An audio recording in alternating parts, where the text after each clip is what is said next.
Assalamualaikum warahmatullahi wabarakatuh.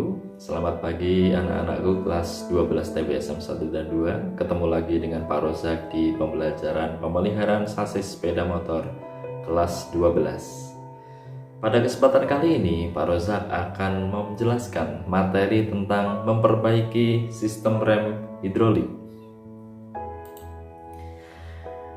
Nah, sebagai pengantar untuk materi memperbaiki sistem rem hidrolik nanti akan Pak Rozak bagi menjadi 4 pertemuan.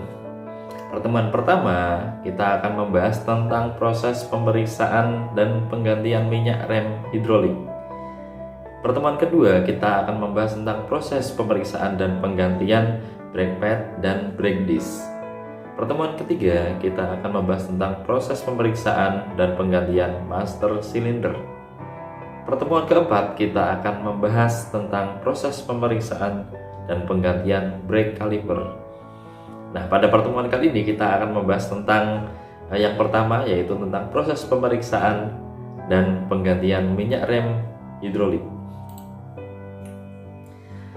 Lalu, kapan sih kita harus mengganti minyak rem?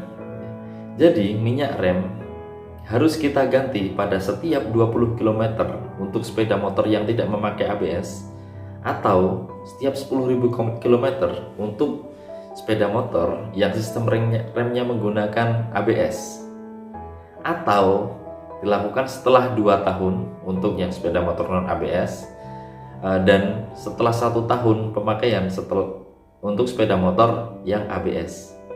Nah, tergantung mana yang dicapai duluan. Misalnya saja sepeda motornya tidak ABS, kok sudah mencapai 20.000 meskipun belum 2 tahun, maka minyak rem harus diganti.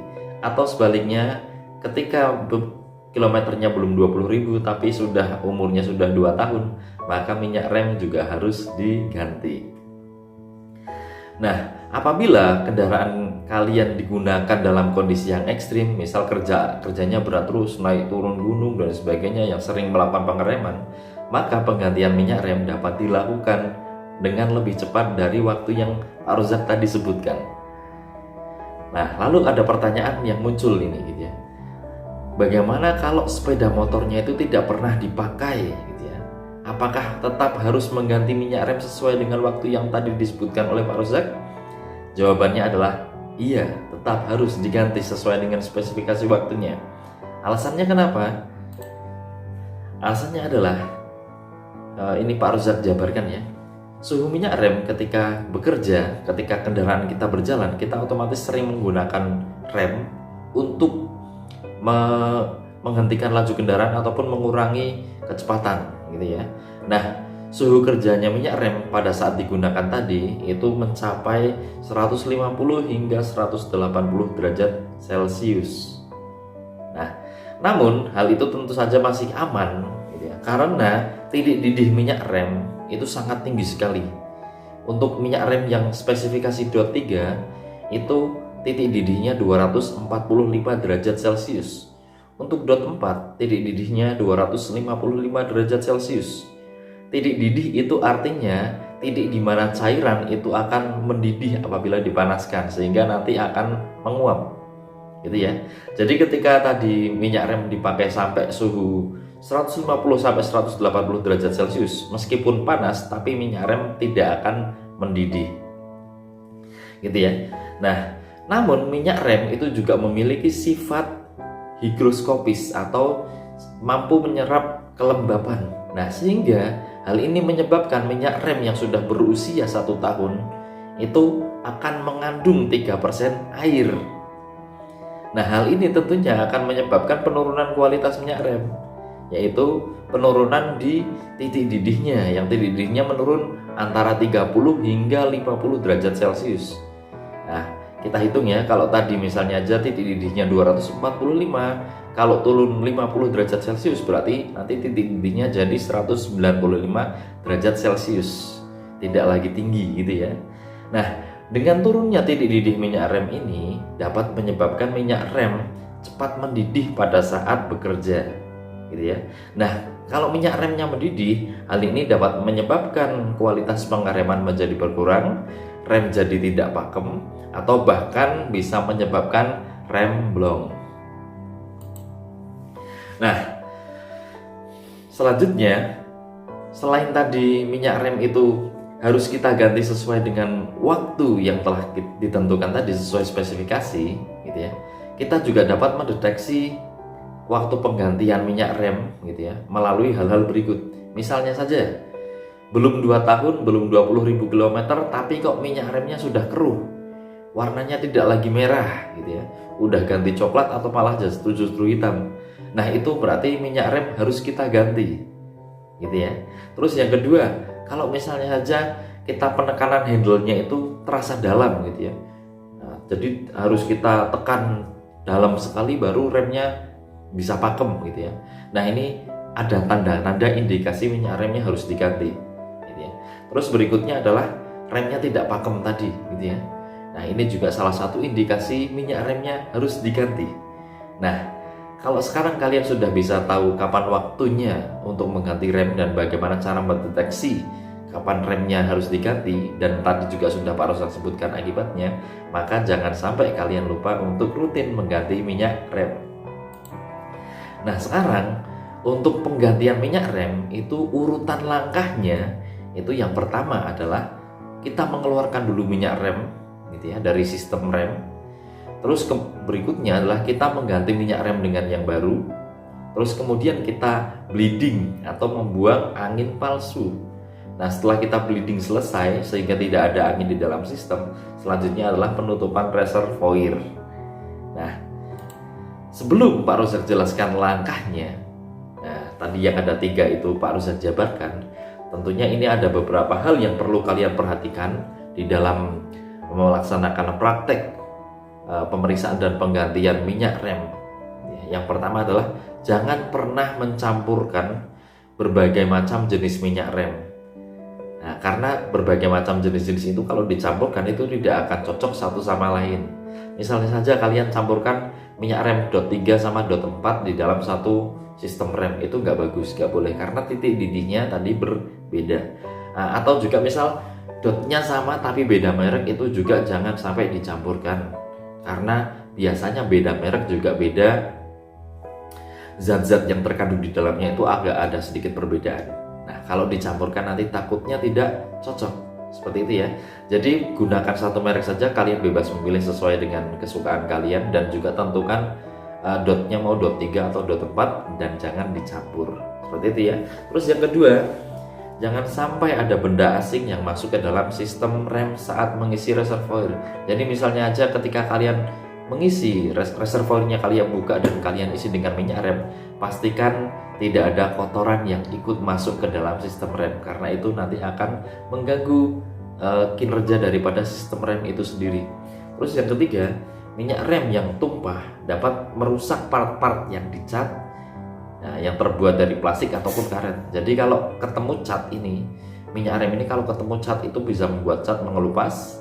Nah, kalau ketemu plastik atau karet, nanti plastik atau karetnya nanti bisa mengeras dan nanti lama-lama retak dan juga rusak. Seperti itu ya. Jadi pastikan kalian, seperti di gambar bisa kalian lihat, itu ketika kalian mau membuka, setelah membuka reservoir gitu ya, pastikan di sekelilingnya kalian lapisi dengan kain. Sehingga kalau tiba-tiba misalnya aja ada sesuatu terjadi sehingga nanti minyak remnya tumpah, itu masih bisa ditahan oleh kain. Nah, sekarang kita ke langkah yang pertama, yaitu pengeluaran minyak rem gitu ya. Ya, yang pertama kalian harus lakukan adalah posisikan reservoir itu posisinya mendatar, jadi tidak miring seperti itu ya. Nah, dengan cara memutar stang kalian, stangnya diputar-putar sampai pas posisinya reservoirnya lurus atau mendatar, tidak miring gitu ya. Lalu kemudian bongkar reservoirnya sesuai dengan langkah yang ada di gambar. Seperti itu ya, urutannya seperti itu. Terus selanjutnya adalah pasang selang pembuangan pada katup pembuangan kaliper gitu ya. Nah, selang pembuangannya bisa kalian lihat di gambar itu yang ditunjuk oleh nomor 1, sedangkan katup pembuangan kaliper itu ditunjukkan dengan nomor 2. Nah, setelah itu kedorkan katupnya dengan menggunakan kunci nomor 8 mili.